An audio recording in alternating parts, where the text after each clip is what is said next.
नमस्कार, news top 9 मध्ये आपल्या सगळ्यांचं स्वागत। मी निखिला। सुरुवातीलाच आपण पाहूयात मोठ्या राजकीय बातम्या। भाजप नेते हर्षवर्धन पाटील यांचे शरद पवार यांच्यासोबतचे पोस्टर व्हायरल। नव्या आकाशी नवी भरारी, हाती आपल्या विजयाची तुतारी, बॅनरवर उल्लेख, तर पोस्टर आम्ही व्हायरल केलं नाही, पवार गटाचं स्पष्टीकरण। हर्षवर्धन पाटील अजूनही वेट अँड वॉचच्या भूमिकेमध्ये देवेंद्र फडणवीसांसोबत चर्चा करणार, पितृपंधरवड्यानंतर निर्णय जाहीर करणार। रोहित पवारांनी एसआरपीएफ केंद्राच्या गेटवर फीत कापली, प्रशासनाचा विरोध झुगारत जामखेडमधील एसआरपीएफ केंद्राचं रोहित पवार यांच्याकडून लोकार्पण। आमदार रोहित पवारांना एसआरपीएफच्या केंद्रामध्ये जाण्यापासून पोलिसांनी अडवलं, पोलीस आणि कार्यकर्त्यांमध्ये बाचाबाची। कार्यकर्त्यांकडून फडणवीस राम शिंदे यांच्या विरोधात जोरदार घोषणाबाजी। ज्यांनी आदेश दिले ते फक्त 2 महिन्यांचे पाहुणे आहेत, रोहित पवारांचा सत्ताधाऱ्यांवर निशाणा।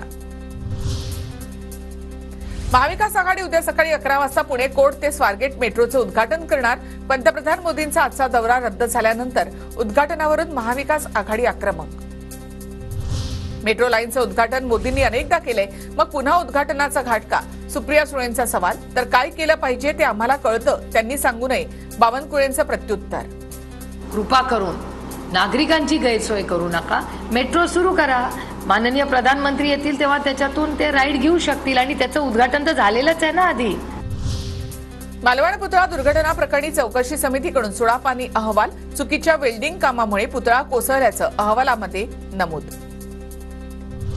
मालवण पुतळा दुर्घटना प्रकरणी वैभव नाईकांना पोलिसांकडून नोटीस, गुन्ह्याच्या तपासासाठी कागदपत्र सादर करण्याचा नोटीशीमध्ये उल्लेख।